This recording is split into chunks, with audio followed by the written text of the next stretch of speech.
Howdy everybody. It's been a long time since I've checked in. I have been very busy with a lot of things, so haven't been able to review a lot of books or show any hauls lately. So today we're just gonna have a little basic haul.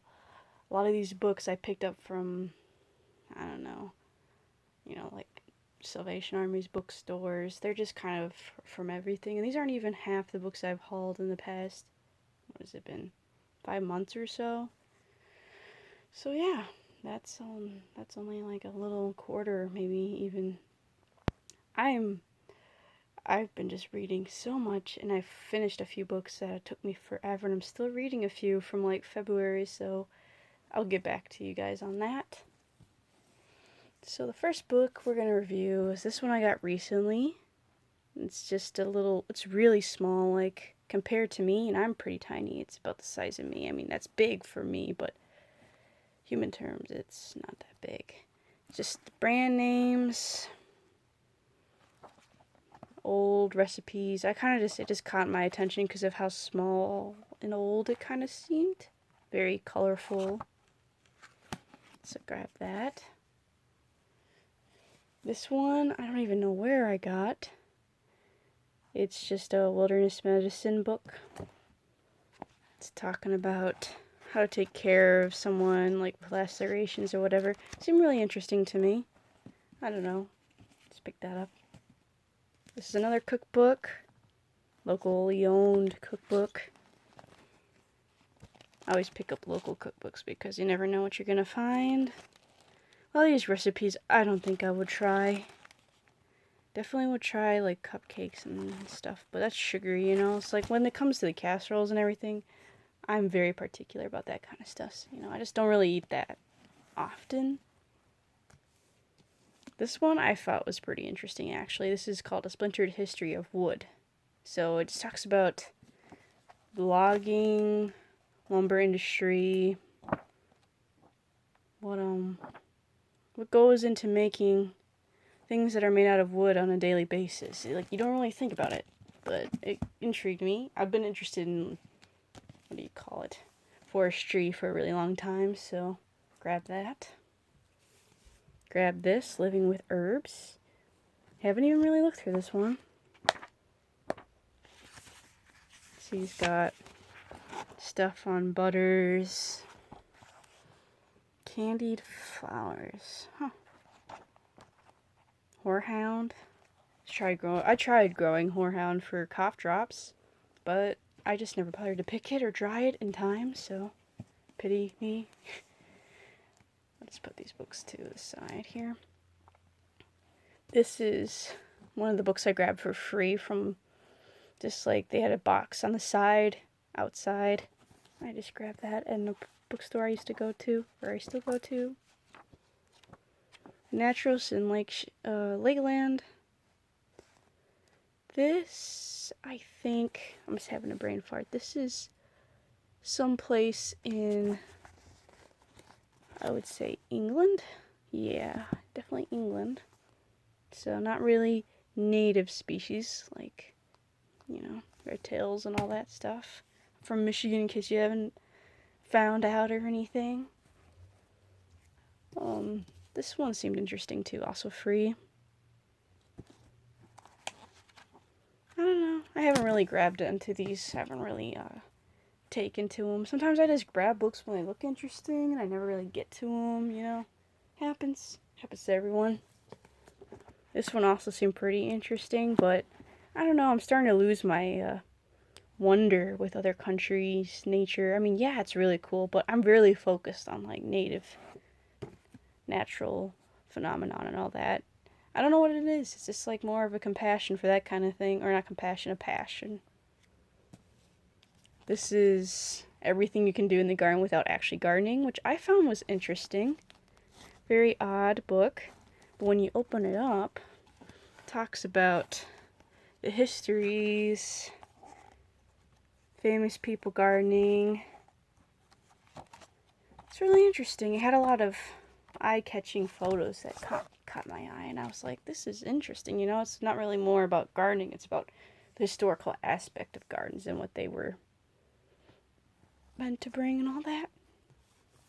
This one I just grabbed because I like diary books. I still, for the life of me, cannot tell if this is a legit diary or someone wrote it, published it, and it's fiction. I can't tell. It bothers me. I like fiction, but diaries should just be nonfiction, you know? Kind of gives it that real air, unless it's like fantasy type, you know, type of diary. And that's kind of interesting, huh? But I haven't really found anything like that, so. This is a book I grabbed just because I liked Frank Lloyd Wright buildings. They seem so weird, you know? Like, I don't know, 1905, he was building buildings this modern. It's pretty compelling, I guess. I don't know. I'm not really that much into, what would you call it? Boy,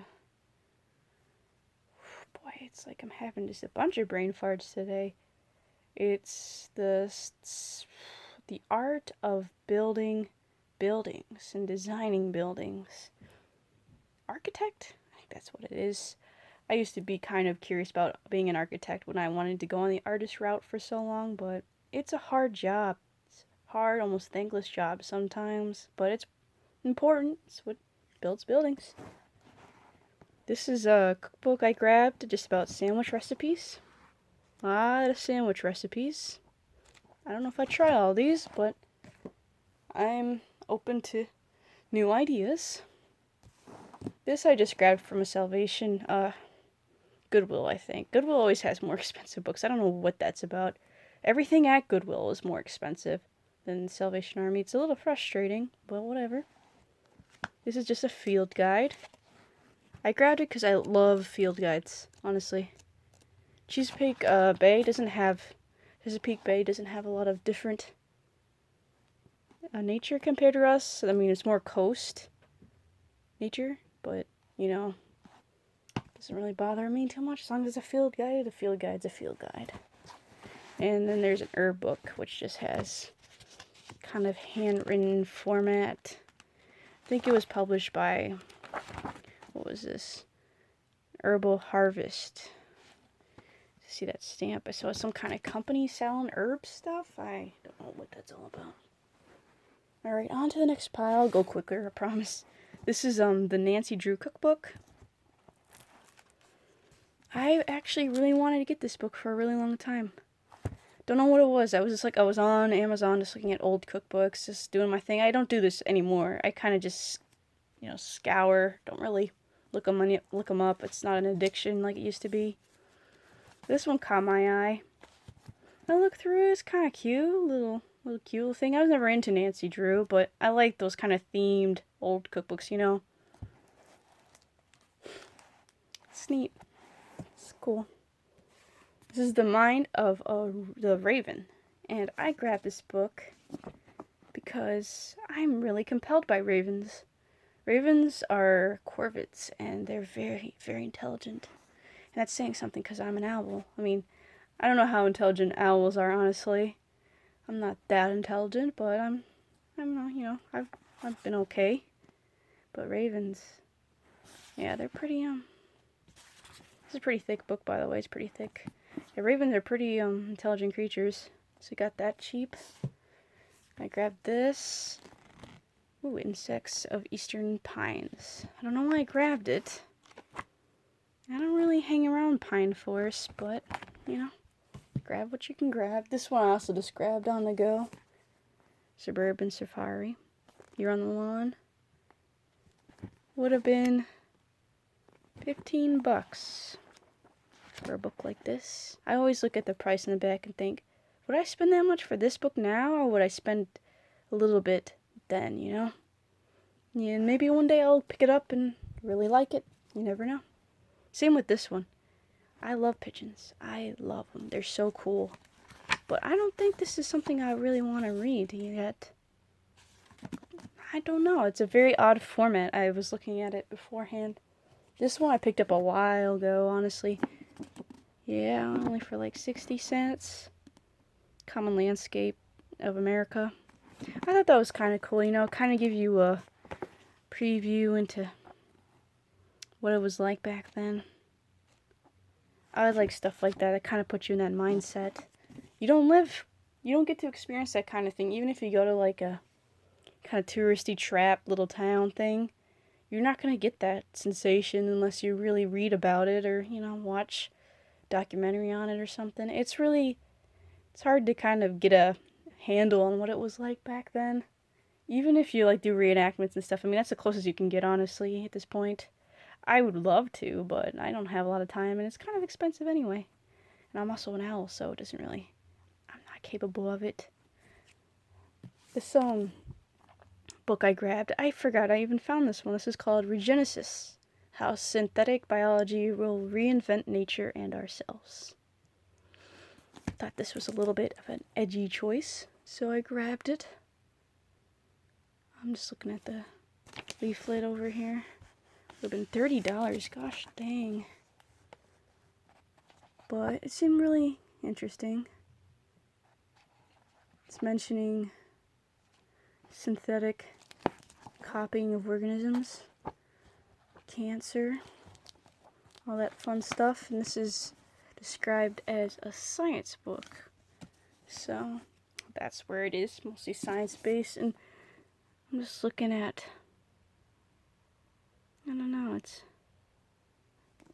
looking to see if I recognize any of these authors or people reviewing it. I don't. So, maybe I'll give that book a try. It's very mysterious like. Alright, I've got only 2 books left to review. I'll review this tinier one. This one is Love Canal, The Story Continues by Louise Mary Gibbs. And let me read back here.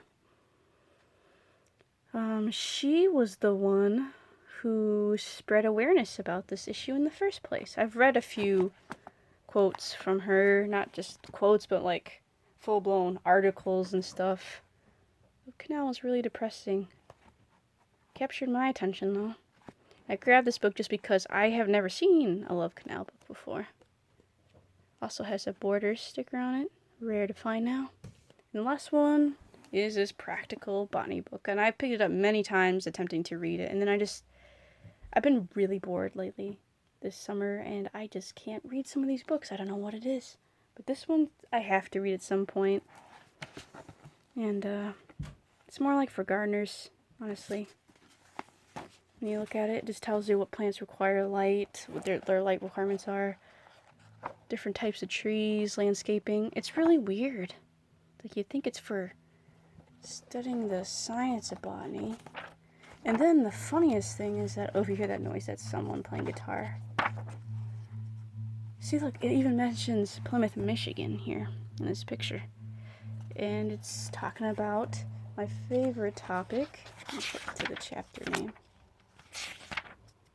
I like how it talks about plant communities. That's kind of cool. It's one of my favorite things to learn about. But it has an edible wild plants chapter. And I was like, what? I gotta get this. So I grabbed it. So yeah, that's my haul. And sorry if this video was a little long. I'm really tired, but I feel like I haven't made a video in a very long time, so this hopefully compensates for some of the things I've missed out on. I'll definitely try to do more videos, like updates like this. I haven't been able to find Bookworm yet, but, he's probably lazing around somewhere taking a break. Let me cover for him this year. Who knows? Thanks for watching. Hopefully to see you soon. This is Bookowl signing out.